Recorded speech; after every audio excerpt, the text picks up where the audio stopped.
Morning students, welcome to this English grammar class.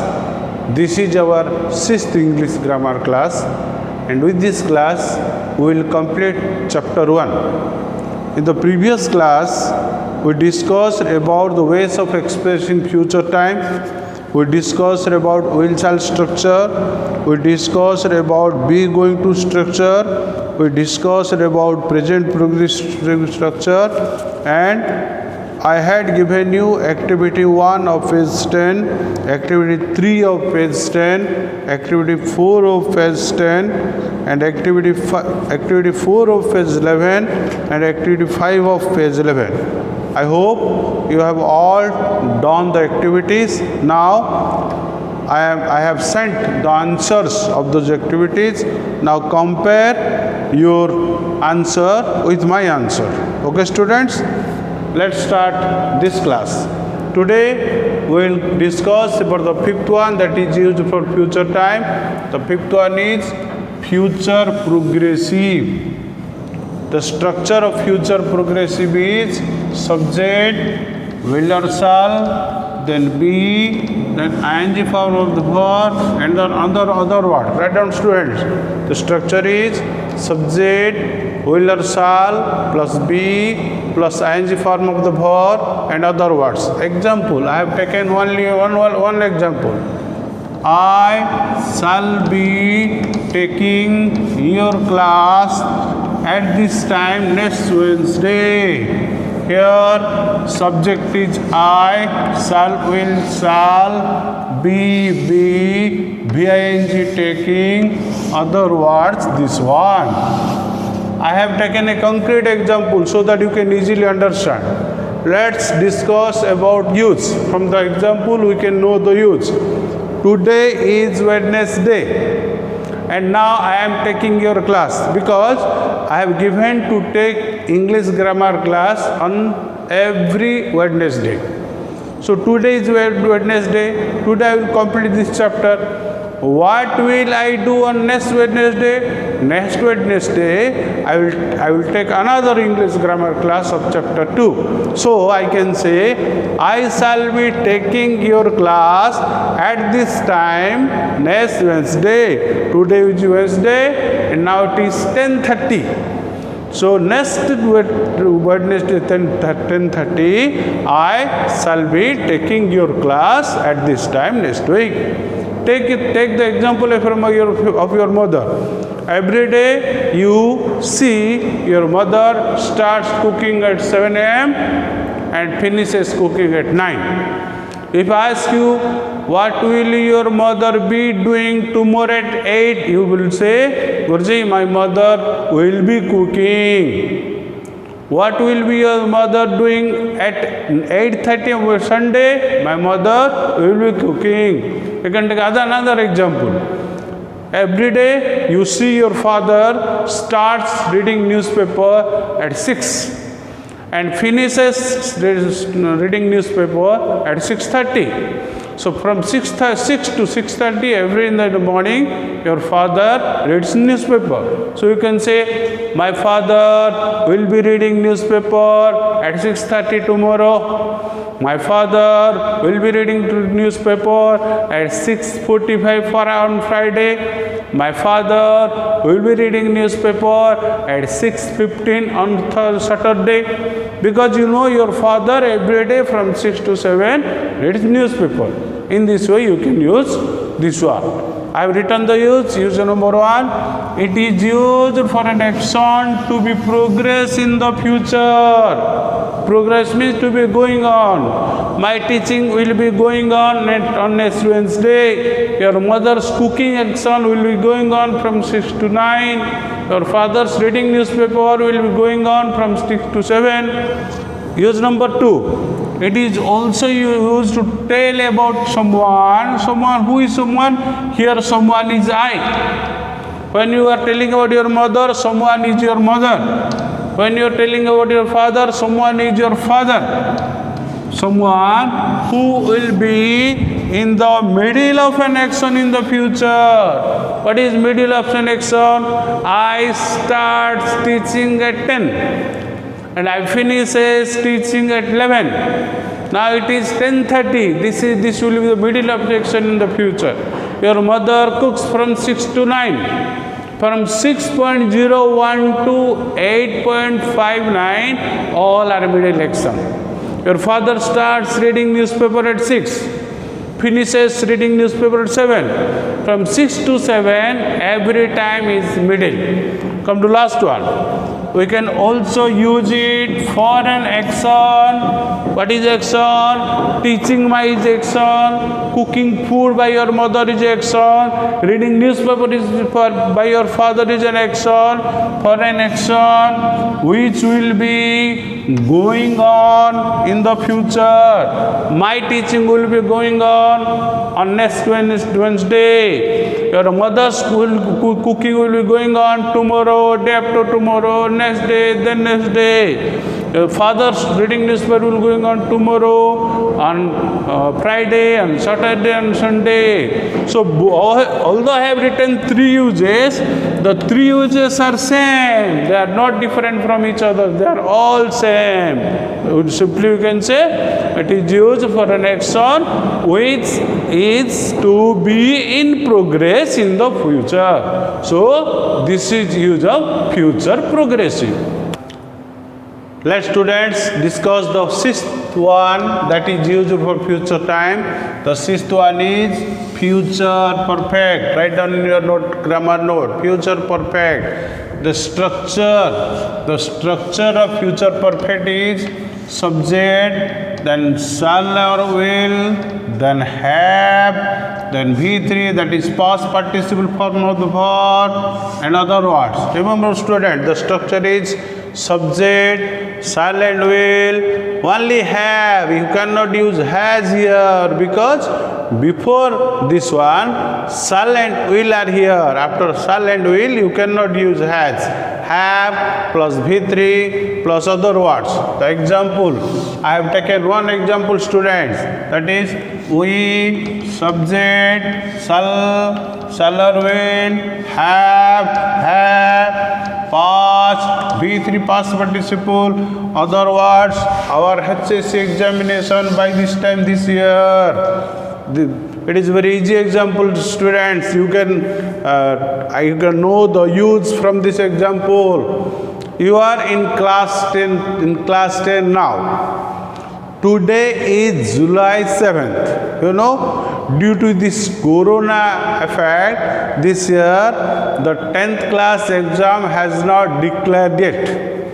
Otherwise, generally the 10th class exam happens in starts in last week of February and ends in first week of March. And the result declared generally in May. But this year, due to corona, it is late now. But you will appear here HSC examination in February 2011. Today is 7th July. If you will appear the examination on February, the result must be out by June. So, by this time next year means by 7th July next year, you shall have passed your HSC examination. Take another example. I will be taking your class on next Wednesday. What is the time? From 10 to 11 I am given. So, if I want to tell about the action from 10 to 11, I have to use future progressive. I shall be taking your class on Wednesday at 10, at 10:15, at 10:30, at 10:45, at 11. But at 11, I must complete my teaching. So after 11, what I have to say? I shall have taught you by 11:30 on next Wednesday. Take an example of your mother. You see your mother cooks from 7 to 9. At 9, she completes the cooking.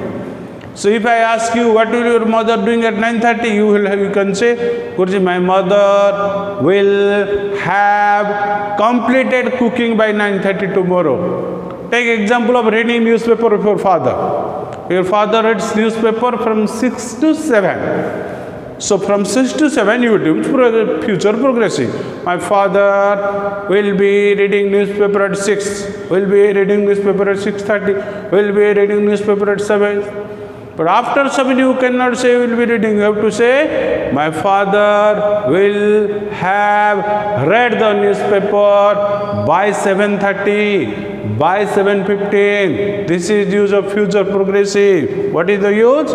Use is, it is used for an action which will be completed by a particular time in the future. What is by a particular time? By this time next year is by a particular time. By 11:30 on next Wednesday of my teaching by a particular time. By 9:30 cooking of your mother is by a particular time. By 7:30 reading newspaper of father is by a particular time in the future. So, for by a particular time in the future, which an action will be completed, you have to use future progressive. So, future perfect. If the action will be going on, you have to use future progressive. So, remember students, this is the structure of future perfect. This is an example. This is used. It is very easy. Only the difference between future progressive and future perfect is future progressive is used for an action which will be going on at a particular time in the future. But future perfect is used for an action which will be completed by a particular time. That is at a particular time. This one is by a particular time. This is the main difference between these two. So students, come to the last point, point number 7 of future time, that is about to.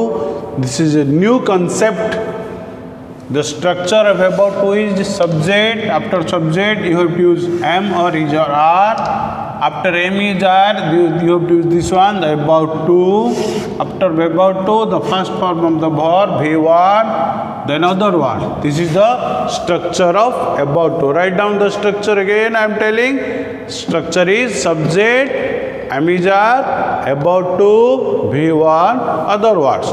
The example is, the referee has blown the whistle. See student, this is not about to structure. The referee subject has blown, present perfect, the whistle. An action which is past with relation in the present. But here, the match subject, am is are, is, then about to, then to start. V1, as there is 2, you have to use V1 here. The match is about to start. Let's discuss about the use. The referee has blown the whistle. If you have ever seen a hockey or football match, you see, first the captains of the two teams come to the middle of the field. The referee is there who controls the match with the whistle.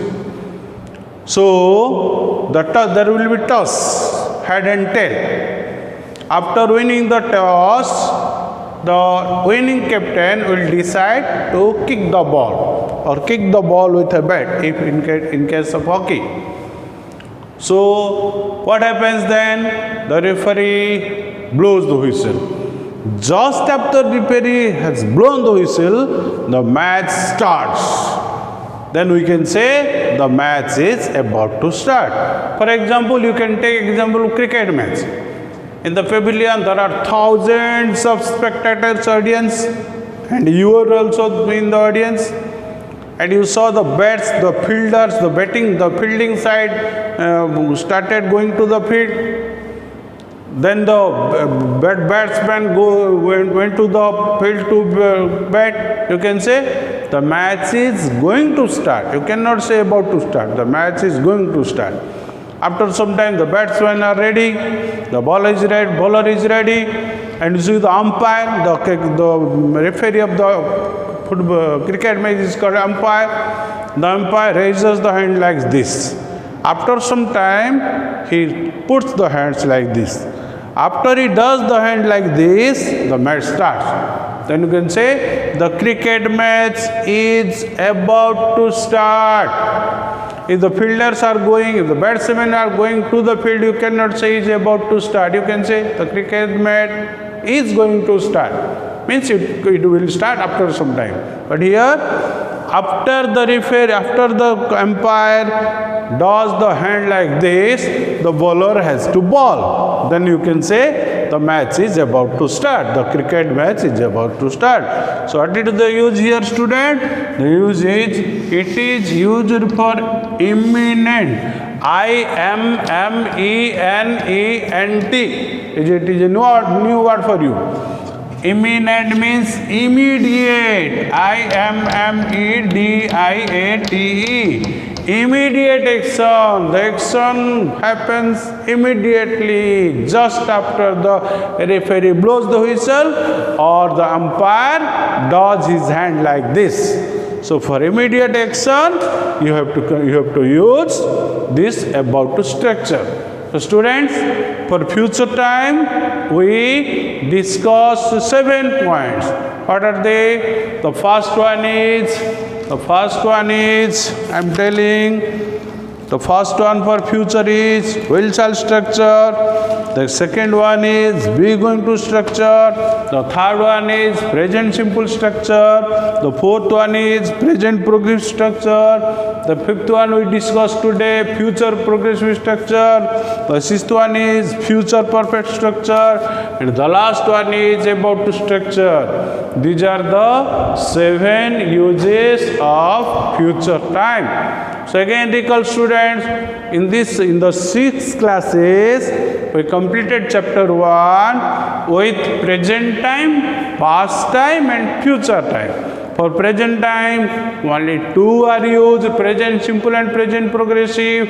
For past time, you can use 6. They are present perfect progressive, past simple, past perfect, past progressive, past perfect progressive. For future time, you can use these 6. I have students given up to you activity up to 5 of page 11. You have done this. Then come to the last one, only one activity left. That is page number 12. In page number 12, don't do activity 6. We will do in the classroom when school opens. Now you can do activity 7. Activity 7 is based on, I am telling you, reading the instruction. Use either will, be, VING or will have plus BEN in the blank space. In the following sentence, the verb have been given in the bracket. That means you have to use either future progressive or future perfect. You know, future progressive is used for an action which will be going on in the future. And future perfect will be used for an action which will be completed by a particular time in the future.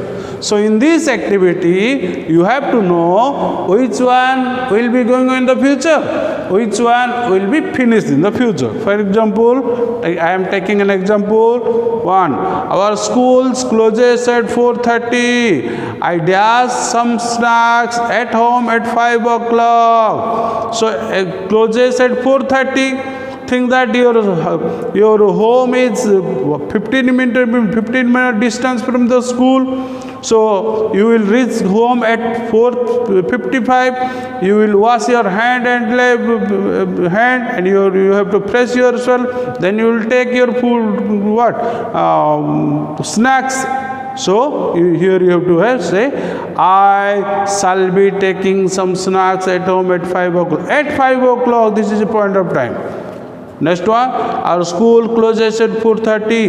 I dash reach home by 5 o'clock. By is there. At the school closes at 4:30, you have to write here, I shall have reached by a particular time. Here at a particular time, here by a particular time.